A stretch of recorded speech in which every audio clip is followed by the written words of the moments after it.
Bismillahirrahmanirrahim. Assalamualaikum warahmatullahi wabarakatuh. Perkenalkan, nama saya Muhammad Ibnu Mu'ti Alalwi, NPM 201002146. Saya akan memaparkan dari prosedur pemberian pinjaman. Pengertian gadai secara bahasa adalah tetap, kekal, dan jaminan, sedangkan dalam pengertian istilah adalah menyandera sejumlah harta yang diserahkan sebagai jaminan secara hak dan dapat diambil kembali sejumlah harta dimaksud sesudah ditebus. Sedangkan pengertian gadai dalam hukum Islam atau hukum syara adalah menjadikan sesuatu barang yang mempunyai nilai harta dalam pandangan syara sebagai jaminan utang yang memungkinkan untuk mengambil seluruh atau sebagian utang dari barang tersebut. Prosedur pemberian pinjaman dalam gadai syariah pegadaian dapat dijelaskan sebagai berikut. 1. Nasabah mengisi formulir permintaan gadai. 2. Nasabah menyerahkan formulir permintaan gadai yang dilampiri dengan fotokopi identitas serta barang jaminan ke loket. Yang ketiga, petugas pegadaian menaksir agunan yang diserahkan. Yang keempat, besarnya pinjaman atau marhun adalah sebesar 90% dari taksiran marhun. Bismillahirrahmanirrahim. Perkenalkan, nama saya Armandus Indian, NPM 201002141. Di sini saya akan memaparkan materi terkait transaksi yang digunakan oleh Pegadaian Syariah. Transaksi yang digunakan oleh Pegadaian Syariah menggunakan dua akad. Yang pertama yaitu ada akad dohon, yang kedua yaitu ada akad ijaroh. Adapun akad dohon yaitu akad yang utama yang digunakan oleh produk Pegadaian Syariah. Dalam Fatwa Dewan Syariah Nasional nomor 25 garis miring DSN garis miring strip MUI garis miring 3 2002 tentang rohan dijelaskan bahwa pinjaman dengan menggadaikan barang sebagai jaminan utang dalam bentuk rohan diperbolehkan dengan beberapa ketentuan. Ada dua mekanismenya untuk mendapatkan pembiayaan di Pegadaian Syariah tergantung jaminan yang diajukan. Bila nasabah memiliki jaminan perhiasan emas, logam mulia, barang elektronik, kendaraan, dan alat-alat produksi, mekanismenya seperti ini. Pertama-tama, nasabah mengajukan pinjaman dengan mengisi dokumen pengajuan pinjaman.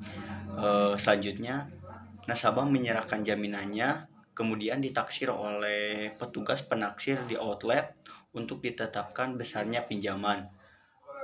Kemudian nasabah tanda tangan akad rohan dan petugas outlet melakukan pencairan pinjaman. Kemudian barang jaminan disimpan dengan aman di outlet Pegadaian.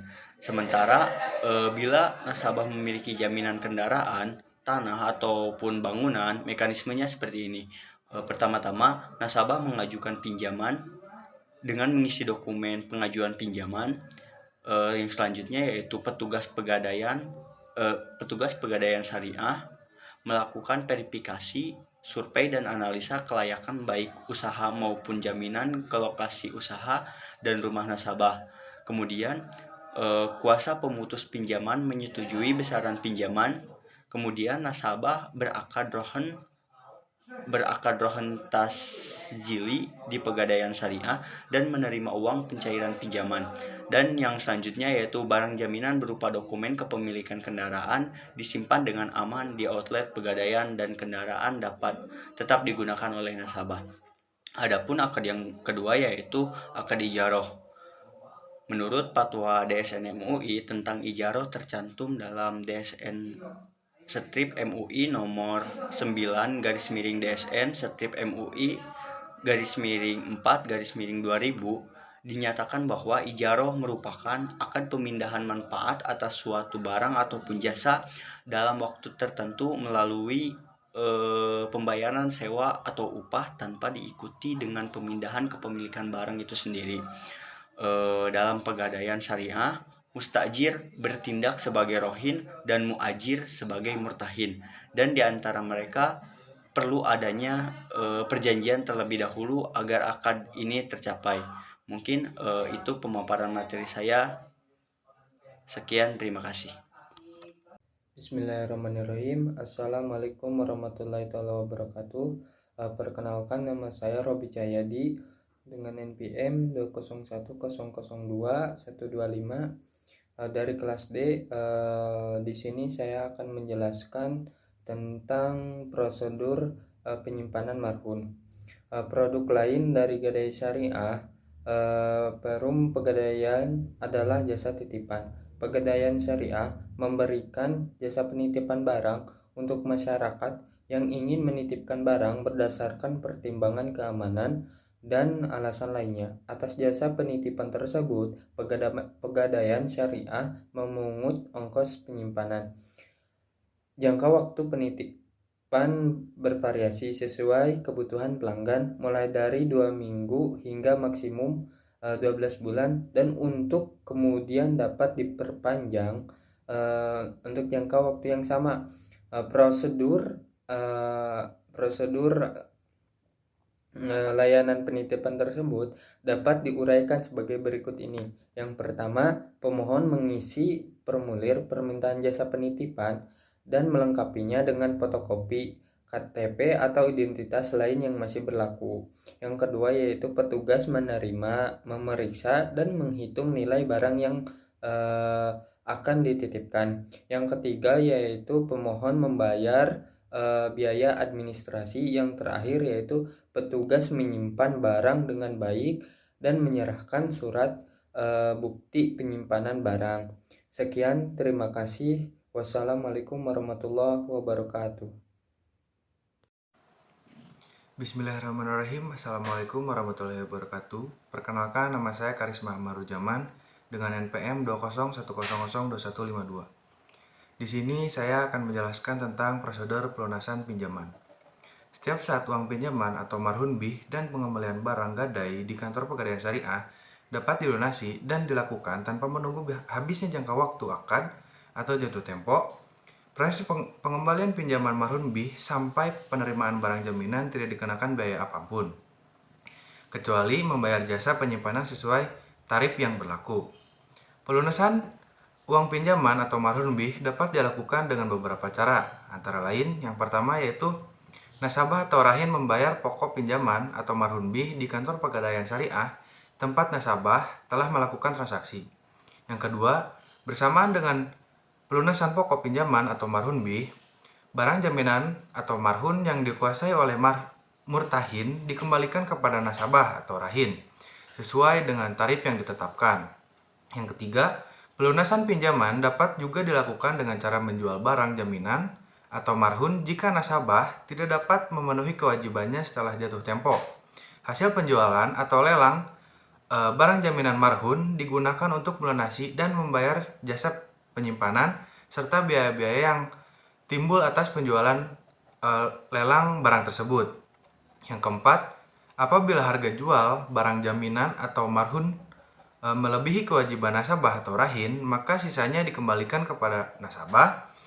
Dan sebaliknya, jika jumlah penjualan barang ternyata tidak mencukupi pokok pinjaman atau marhun bih dan membayar jasa penyimpanan, maka kekurangannya tetap menjadi kewajiban nasabah atau rahin untuk membayar dan melunasinya. Dan yang terakhir, nasabah atau rahin dapat memilih skim pelunasan, apakah mau melunasi secara sekaligus atau dengan cara cicilan. Jika dalam masa 4 bulan nasabah belum dapat melunasi kewajibannya, maka ia dapat mengajukan permohonan perpanjangan. Jika tidak, maka barang gadai atau marhun tersebut akan dilelang atau dijual oleh murtahin. Perkenalkan, nama saya Halida Frizani Kamelia, NPM 20102-140. Di sini saya akan memaparkan materi mengenai prosedur pelelangan marhun. Prosedur pelelangan barang gadai atau marhun menurut Fatwa DSN MUI nomor 25 tahun 2002 yang bertujuan untuk menganalisis prosedur dari pelelangan marhun ini, apakah terdapat kesesuaian atau tidak mengenai prosedur pelelangan dalam Fatwa DSN MUI nomor 25 tahun 2002. Yang pertama, murtahin mempunyai hak untuk menahan marhun atau barang gadai sampai semua utang dari rahin dilunasi atau terlunaskan.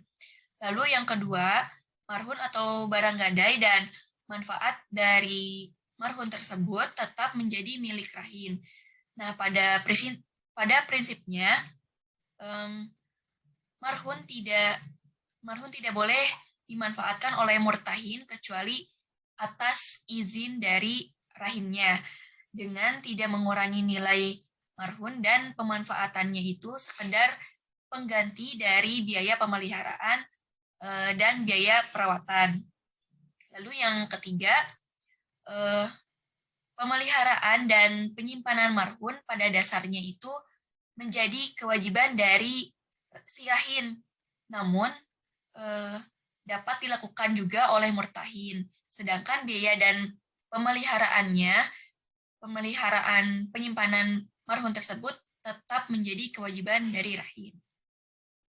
Selanjutnya, yang keempat, itu ada besar biaya dari pemeliharaan dan penyimpanan marhun tidak boleh ditentukan berdasarkan jumlah pinjaman.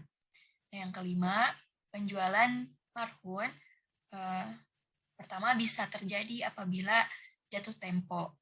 Murtahin harus mengingatkan kepada rahin untuk memproses pelunasan utangnya. Yang kedua, penjualan marhun bisa terjadi apabila si rahin tetap tidak melunasi utangnya, maka marhun dijual paksa atau dieksekusi melalui lelang sesuai syariah. Lalu hasil dari penjualan marhun tersebut digunakan untuk melunasi hutang, lalu pembiayaan dari pemeliharaan dan penyimpanan marhun yang belum dibayar, serta biaya dari penjualannya. Lalu kelebihan dari hasil penjualan tersebut menjadi milik si rahin dan kekurangannya menjadi kewajiban dari rahin tersebut. Adapun praktek dari pelaksanaan lelang, yang pertama memperlihatkan barang gadainya atau memperlihatkan barang yang akan dijual, marhun yang akan dijual oleh misalkan oleh ketua tim pelaksananya menyebutkan dengan suara yang jelas mengenai keterangan-keterangan dari barang yang akan dijual tersebut. Lalu yang kedua, mempengaruhi si calon pembelinya. Bisa menggunakan cara yang pertama, mengadakan pengumuman beberapa hari sebelum lelang dilaksanakan. Lalu yang kedua, bisa diadakannya cek ulang terhadap barang-barang yang akan dilelang. Lalu yang ketiga itu, harga yang ditawarkan kepada pembeli diusahakan lebih besar dari jumlah pinjaman ditambah biaya sewa atau biaya pemeliharaannya agar satu sama lain itu tidak dirugikan. Lalu yang ketiga, melakukan penawaran. Nah, di sini terdapat cara atau dari proses tawar-menawar suatu barang dilakukan oleh calon pembeli. Nah, marhun hasil lelang akan diberikan atau dijual kepada si calon pembeli yang penawarannya itu lebih tinggi. Lalu yang keempat, menetapkan harga akhir.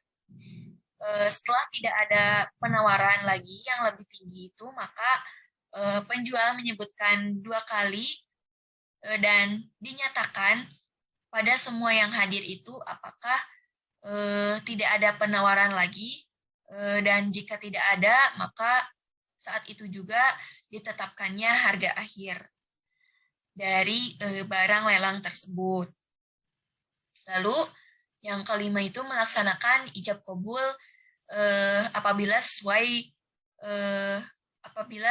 sudah ditetapkannya harga akhir dan calon pembeli itu datang ke tempat pegadaian dan melihat kondisi barang apakah ada kecacatan atau tidak.